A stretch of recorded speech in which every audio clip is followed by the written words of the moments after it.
All systems go. Clear for liftoff.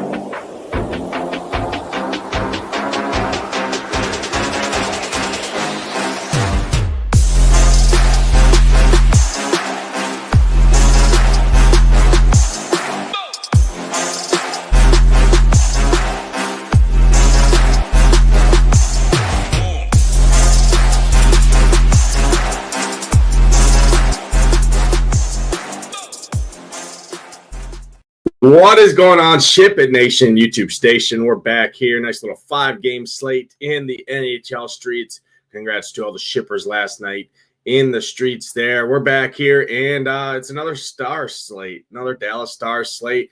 Minus 500 favorites coming in here, facing the Sharks at home in Dallas. Nothing can go wrong, right? They can't fail. It's impossible for them to fail. Kind of the same thing we said last time, right, with the Ducks. But, hey, we should see what's going on here. We got the Hurricanes on the slate as well, massive favorites there.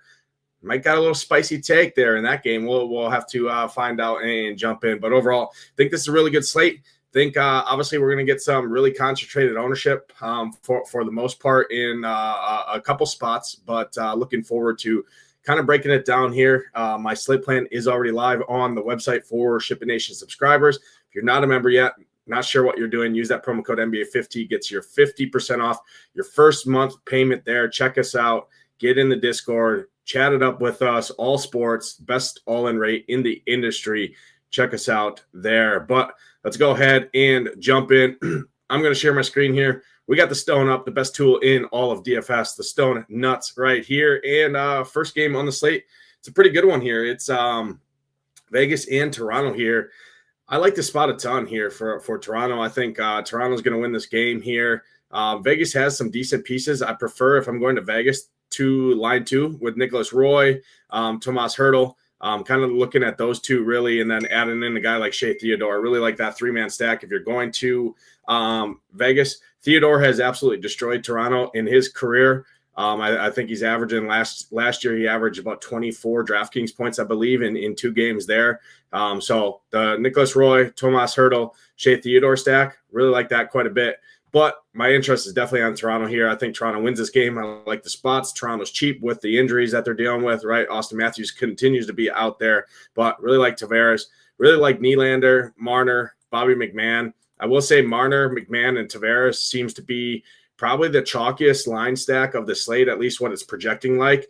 Be very wary. I would not play Toronto with Dallas here tonight. I'm going to make that clear right now. Dallas, the White Johnston line with Rupe and Robertson paired with Toronto 1 here. You can fit it. I know it looks great. I know everything points to doing that, but I mean, you're looking at what everybody else is going to do, right? That's kind of the cash build right there. I would avoid that. I still like them. If you want to get a little sneaky here on Toronto, going to the Max Domi, who sucks at hockey, but hey, you can go to him. Maybe he strikes gold here tonight. Who knows? Maybe he gets a little Thanksgiving luck, right? A little potluck action coming his way. But William Nylander would be my preferred option on that second line. Nylander and Knees, I like as a 2-man stack there. They're both on that top power play, and then you can play a guy like Morgan Riley as well. But love the Leafs here. Be worried on how you play line 1, right? Line 1 is going to be super chalky. So I prefer the Nylanders and the Matthew Knees of the world, to be honest. Prefer, especially if you're going with a Dallas stack. But I would just try and avoid Dallas and Toronto here tonight paired together. Next game on the slate here, and this is an interesting one here. Carolina comes into to this game 13-4 here. Obviously, Carolina's a wagon. They're super deep. They're 4 lines deep, right? Well, they got the rookie there, Jackson Blake, down on that 4th line. Absolute complete stud. But, man, this game was 6-4 in Carolina earlier this year. Now it's back in Philly here, and I think this is a trap spot here for the Hurricanes. A lot of people are going to go to them. I have zero interest in Aho, zero interest in Shane Gostis here. Not really going to Necas and Svechnikov, although I do prefer, if I'm playing anyone, it would be Necas. He's just literally a walking flamethrower right now, so I don't mind that. Pair him up with Kotkaniemi, like that little 2-man stack there, Kotkaniemi, Necas, and you can pretty much cut it off there is my interest. But on the flip side, I like this Flyers top line quite a bit here. No ownership going to them at all. And they smashed Carolina earlier in the first contest this year. Like Cordier, like Konechny a ton, like Tippett a ton. Travis Sanheim's been playing out of his mind right now. He's a great option. Forster's super cheap with the top power play at 2.6K. He's looking pretty good. Michkov, certified stud, 4.5K top power play. Like him a ton. So I actually like this Flyer squad quite a bit. I want outside of Sean Cordier here, I want Konechny, I want Tippett, I want Michkov. Farabee is fine at 3K, but don't love it. I'd probably prefer Forster, to be honest, at 2.6K. But both are great options. I mean, anytime you're talking 3K, 2,600, solid value plays there. Don't hate that. And then Sanheim. So I think Philly sticks in this game. I could see Philly as a long shot to win this game here. As a tournament goalie option, this guy down here, right? I'm not going to even try and pronounce his name. I know everyone pokes jabs at me in the Discord here for pronunciations. I'm telling you, it's pretty evident, right, that number one, I'm not Russian or Canadian or anything like that with these pronunciations. But second, not an English major by any means, right? There's a reason I'm in sales. There's a reason I talk to people. I'm just not good with these pronunciations. But anyways, in hindsight, the goalie for the Flyers, whoever does start, I don't mind at their price points in tournaments, just against the chalk, against Carolina. Looking at the numbers here, Philly's actually been the 8th best defensive hockey team in the NHL in terms of expected goals against. They allow the second least high danger chances as well. So at home, Philly's actually a pretty good squad. And I like some of their studs here quite a bit. So that's kind of my hot take of the slate. Let's jump into everybody's favorite spot here on the slate, the Dallas Stars. I mean, if there was 100% ownership, it would likely be the Stars team here facing the Sharks. Mackenzie Blackwood in net, not any good. He just has no defense in front of him, so it's tough for him to be good. I actually think he's a decent goalie. However, he has no defense in front of him. I mean, Sharks just play absolutely no defense. They're terrible. They do have a young stud, right? Young rookie in Celebrini here who's a beast. Don't mind him as kind of a one-off, or Mikael Granlund, who's playing good right now. Don't mind Jake Wallman here at 5,500. Don't hate him. Barclay Goodrow at 2.6K, top line, top power play.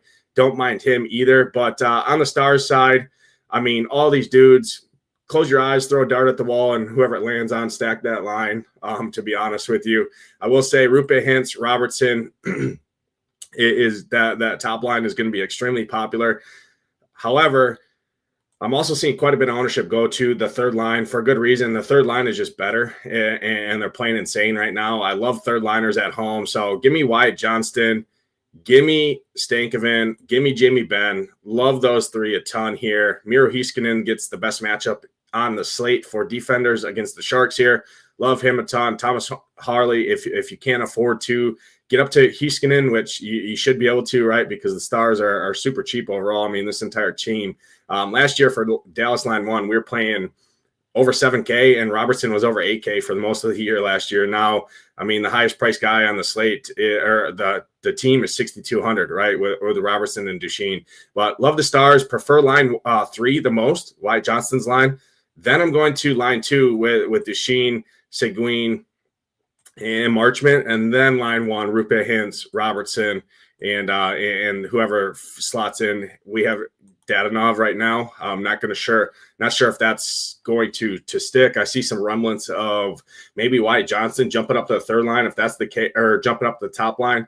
If that's the case, I probably like Wyatt Johnston less, but definitely would get a big boost skating next to Rupe, skating next to Robertson. That top line has been terrible this year, so they got to shake something up. But yeah, that's what I'm actually seeing. So I'm seeing the top line be Rupe Hintz, Johnston, Robertson. Like that quite a bit. That puts Bork and Jamie Benn and Stankoven on that third line. So that even just overall takes a lot of people, I think, off of the third line. So I like the third line even more in tournaments. Maverick Bork, Stankoven, Jamie Benn is going to be my 3 favorite stars here tonight. Then it's going to jump up to Rupe Hintz, Robertson, Wyatt Johnston, and then the Duchesne line 2 is going to filter in as the third, my third favorite. But can't go wrong with any of them. Like I said, I rank it line 3, line 1, line 2 is how I'm looking at it here tonight. And then mentioned a couple sharks that I do have interest in here. Ottinger is probably going to be the chalkiest goalie on the slate at 8,400.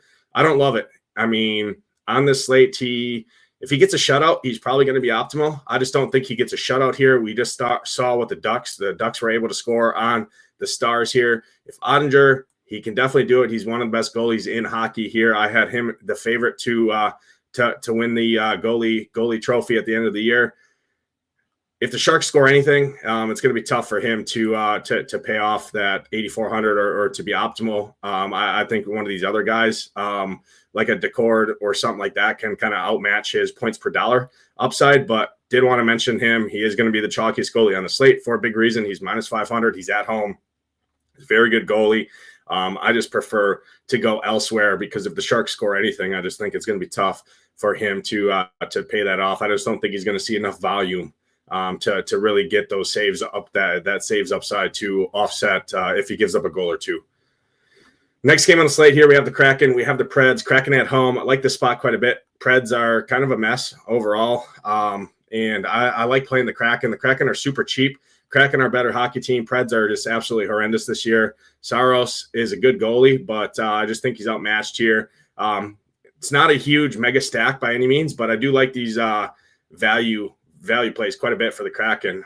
Probably not going to 3 or 4 man stack just because, like I said, every time when Kraken are on the slate, it's just hard to pinpoint the scoring, but really like Chandler Stevenson a ton. He's playing a ton of minutes. He's 3.4K, top power play option. Compare him with Jaden Schwartz. Love that pairing. Daniel Sprong as well. So line 2, like quite a bit. Matty B was supposed to have a breakout season this year. Hasn't happened yet. He's still talented, I think. I still have faith in him.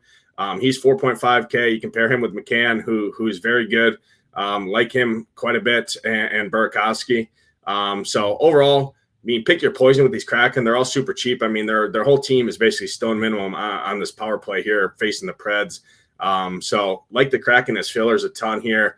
Ownership, they're definitely going to get some ownership here. Brandon Montour is a solid, very good spend-up demon on the slate. I put Heiskanen ahead of him slightly, but still a very good option there. But yeah, like the Kraken a ton. On the Preds side, no interest in the Preds. Full fade in them here tonight. Not even going to make a case for any of these guys. Obviously, you can play Forsberg if you want to. Marchessault, I will say, at 4.9K. That's super cheap for him coming over from Vegas last year. Gustav Nyquist, 3.2K. If I'd go to any Preds, it'd be the value guys. So Marchessault, Nyquist, something like that, would be the only guys that have any sort of interest in personally. Last game on the slate here. This is my second favorite stack. It's the Kings at home against the Sabres. UPL is going to be in that. He's a solid goalie, but I think the Kings are just a better hockey team, especially at home. Kings are tough at home here. Like the Kings a ton. Ans Kopitar, like him. Adrian Kemp. I like this top line quite a bit for the Kings here tonight. I will say the second line is playing really good hockey right now too with the Trevor Moore, who's been absolutely on fire right now, and Kevin Fiala. So I actually give a slight bump to the second line here just due to their recent performance over the last 5 games or so. But Kopitar line is a close second.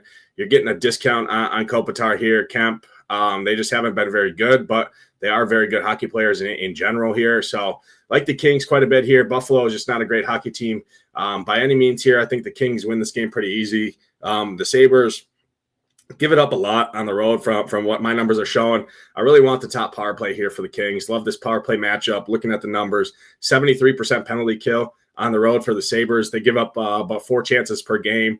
They give up the 5th most high danger chances on the road this season. So give me the top power play guy for the Kings here. Love power play 1 here for LA. On the flip side, no interest really in the Sabres. Don't think you need to pick on the Kings. They're very good defensively, especially on home ice when they can dictate those matchups. Rittich, definitely put Rittich ahead of Ottinger here tonight at about 1/5 of the ownership. So that's going to do it, though, for this this quick hit here. Again, all my content is up on the website for SHIPIT Nation subscribers. If you're not a member, head over there, get in, drop a like button, drop a subscribe on this channel here. But good luck tonight in those contests. Hope to see those SHIPIT Nation logos at the top for myself, Nadesify. Let's ship it.